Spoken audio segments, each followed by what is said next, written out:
Look at that.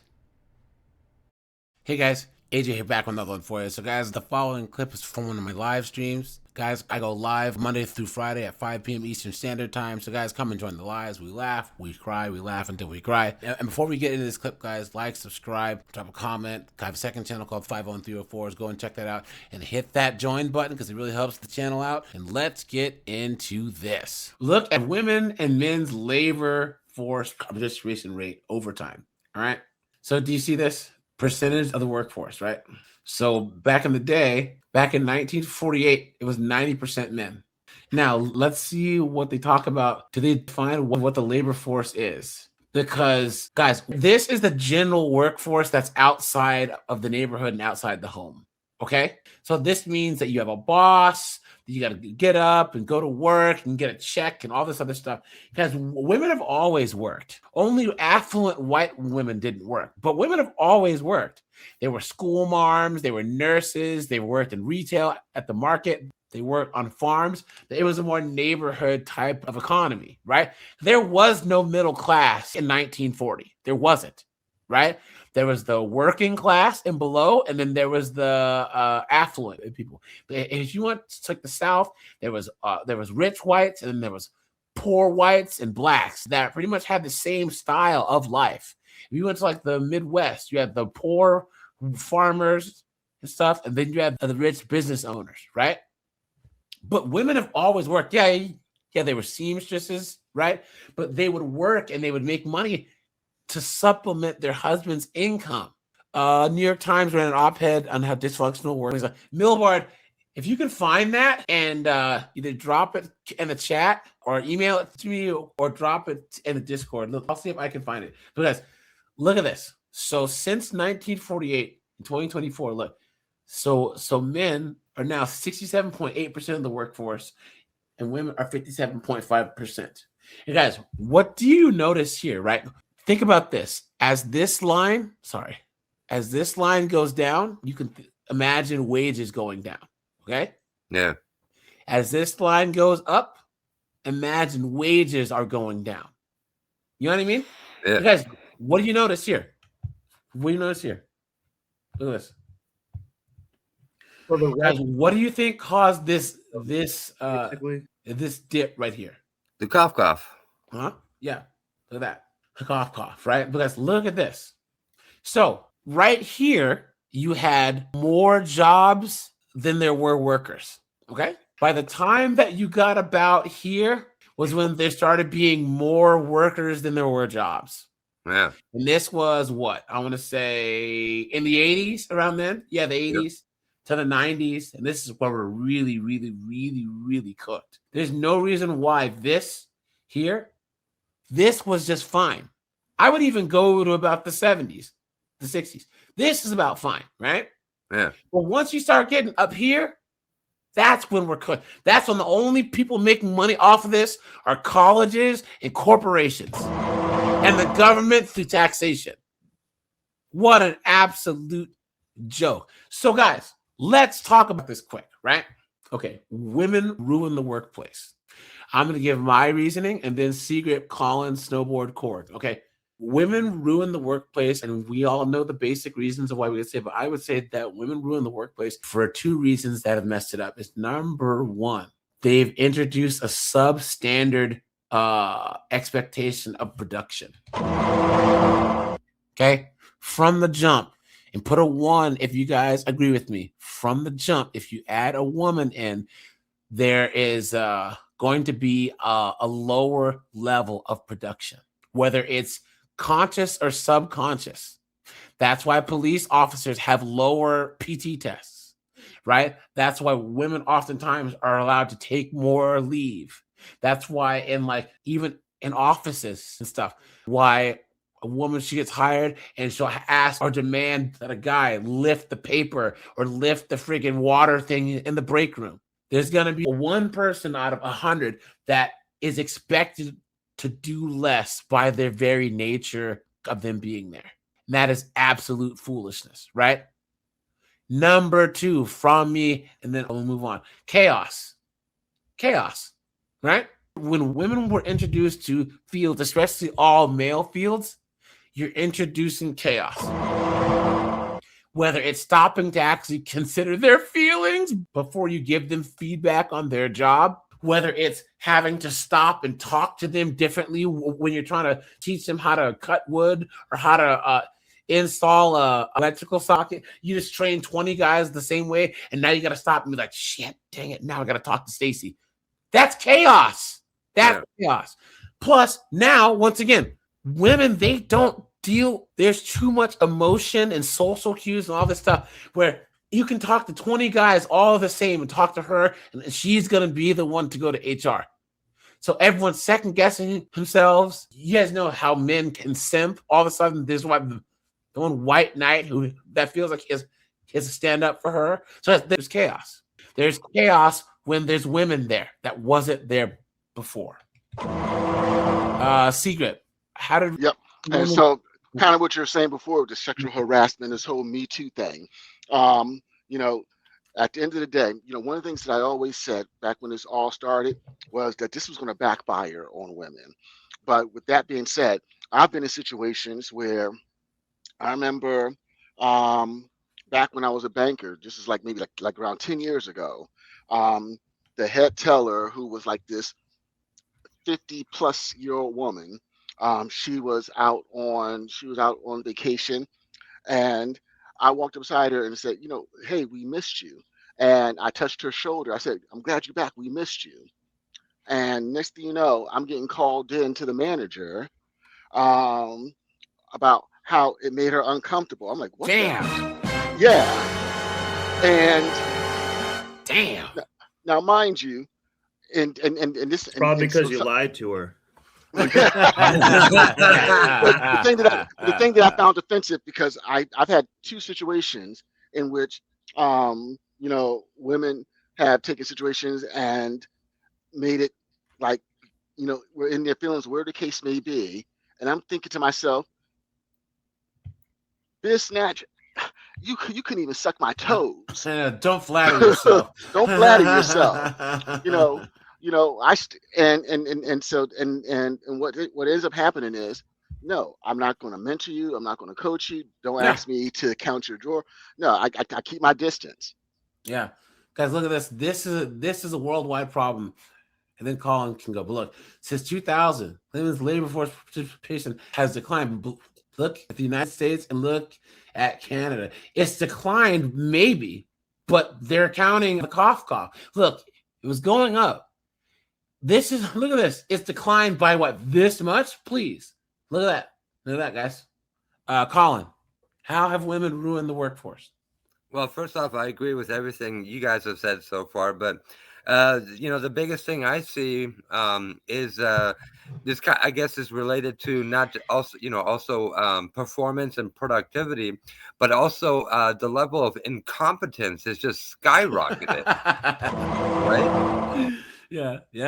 I mean, whenever I have any sort of dealings of any kind, at this point I just fully expect that I'm gonna have to basically hold somebody's hand for them to do their, to get them to do their job the way they're supposed to. Yeah. And then the other big thing is that government, everything now has to have all these never-ending layers of bureaucracy, I guess you could call it. Before a decision can be made, 20 different, cackling hyenas gotta, copy and paste emails to each other. Just for everybody to agree on something. And they have to be worded just right, or they get sent to HR because it's bullying. You know what I'm saying? Right. Yeah. So it's a simple business deal that 50 years ago could have been, done, dealt with, wrapped up, and paper signed in, I don't know, let's say 2 or 3 days. Now takes 2 or 3 weeks. Yeah, I also think that it's that these women, especially these millennials, I mean these Gen Z millennials, they don't understand, bro. They think that they should be able to to go to work, make their own schedule. Like the whole world revolves around them. They should be able to dress how they want, talk how they want, come and go as they please, right?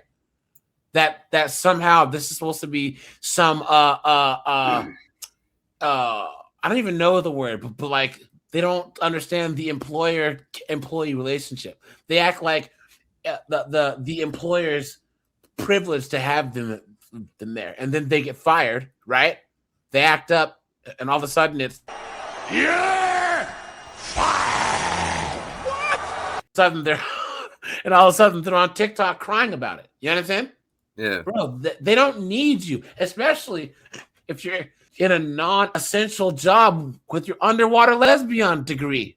Why? Sweet on to you. What's going on, my friend? Mine goes with yours. It's become a popularity contest instead of respecting each other for working hard. So women, they bullied her, got at work. I was a hard worker, made them look bad. Of course, guys, the moment that a woman's prettier than them, it shows up. I'ma kill your bitch ass, bitch! At the moment a woman's more successful, I'ma kill you, you fucking whore! and heaven help if Office Chad is showing you the attention. I hope you die, bitch! I hope you die in AIDS, ho! And thanks for the $10, my friend. Carlos X says he works with 80% women. Look at that. Yikes. He's producing a third more than the average person on his team. Yikes, man. Colin, were you keep going? Sorry, I interrupted you. No. I pretty much wrapped up, my 2 points. So, I mean, we've got 1,000 more points to add, but, two at a time, I guess, right? Yeah. Snowboard. I haven't actually worked with many women throughout my life. Have you seen a woman? I have seen a woman, for sure. Would you know a woman if she were in the room with you? Sometimes it's difficult. I'm not gonna lie. Okay. Just wanted to clarify. So I've dealt with women more from being the customer, though, I would say, and sometimes they are realistic. They want free stuff just because they're a woman, or try to ask like nicely or fake nice. They will play. Sometimes they will just be dumb, but other times they might play dumb too. I've ran into that, but that's with men as well. So I haven't really worked with many women. I've always had mostly male dominated jobs. But what have you also heard worked though? myself. You know what I'm saying? Like, what have What's you that? heard from other men in your life? Well, I see when they're like Colin said, when there's an administrative position, they're like these idiot Mucinex characters that just like, I got to check up the chain, and like they make a lot of bureaucracy always. They do a lot of fake communication. Like, oh, I'm going to reach out to management and confirm with them, and like just kind of like meaningless stuff sometimes that is kind of making the process go longer. I try to usually interact with a man if I'm doing business at a place or ask for help or something. I guess that. I think industries where sometimes women can be pretty good are things like a hotel management, but besides that, there's not a ton of other jobs. Like they're good. They're good with working with kids sometimes, I guess, those type of jobs. But I haven't done that type of work or anything, so I haven't really had to like work with them. So there's not really a lot I can say on this. I do think that they're generally more incompetent than men if we had to, do a side by side comparison. And I would even say that even the quote unquote competent ones, right? There's still that percentage of their daily work that they're putting towards stuff that doesn't matter. Who said what? How it was said? Do they feel like doing it? It's like, no, like guys don't think about that. If you tell me to do something and you're generally respectful, you know what I'm saying? Yeah. Hey, fine. They're not a team. They're not a team player because they're not selfless at any time. They're selfish, like we talk about. But when it's a team environment or something just needs to be done, sometimes it's counteracted. Kevin Samuels put it the best. He said that oftentimes like B-dubs are good at being the guard dog for anything that involves protecting your money. You know what I'm saying? Or like your customer service. You actually want a bunch of mean B-dubs so that they just cuss people out when they call customer service. Yeah. And you don't have to honor any warranties or help anybody or anything because Keith is on the phone just cussing people out. When they call. Certain things, yes. Yeah. My dishwasher's not working. I just bought it. I'm asking about the warranty. I'ma kill your bitch ass bitch. But it doesn't things, work. Yeah. I have the little pamphlet. I hope you die of AIDS, ho. But I just want to wash my dishes. I hope you die, bitch. I hope you die of AIDS, ho. But to counteract that, I would say there are certain times where having a woman. guys, hey, sorry, snowboarder. Did I ever tell you guys the story where I was on the phone with with like Xfinity cable because the UFC pay-per-view wasn't working, and so I call and this B-dub's on the line and she's just being so rude, she's being so mean, you know what I'm saying? And I'm like she's like rah, right? So I'm like, look, the UFC is supposed to have started like 10 minutes ago. It ain't working. She's like, man, I ain't got time for that. I hope you die of AIDS, ho. So I'm like, yo. So then it came on. So I'm like, you know what? I don't need this. And I hung up the phone. Tell me why she called me back. She literally called me back. It was like, I hope you die, bitch. He wanted the last word. Yeah. Hey, AJ, job. Yeah. I was listening, but I got a good one for you. I worked at insurance for products years ago in a call center, and there was this big B-dub, man, but she was cool and very funny. But anybody that called about was like, their insurance expired or something like that. And she would just completely tell them off, and it was hilarious. It's like, you didn't get told; you've been done told. Yeah, I mean, she was hilarious. She wasn't the healthiest lady, but she got nasty, and we all laughed our heads off. Hey! Just have someone cuss Red Door out on the phone. They'll die of cancer 6 months from now. Yeah. Red Door, that's one of the best stories I've ever heard in my entire life. Guys, never, ever piss Red Door woman off, man. No, but that was hilarious. It's like, I'm glad she's on my side, and at the same time they didn't like her answers, so they called back and the call was automatically routed to her, so they were down for round 2, or she was, I should say. That's how these out. It was hilarious. Are, man. Yeah, she wanted seconds. Good.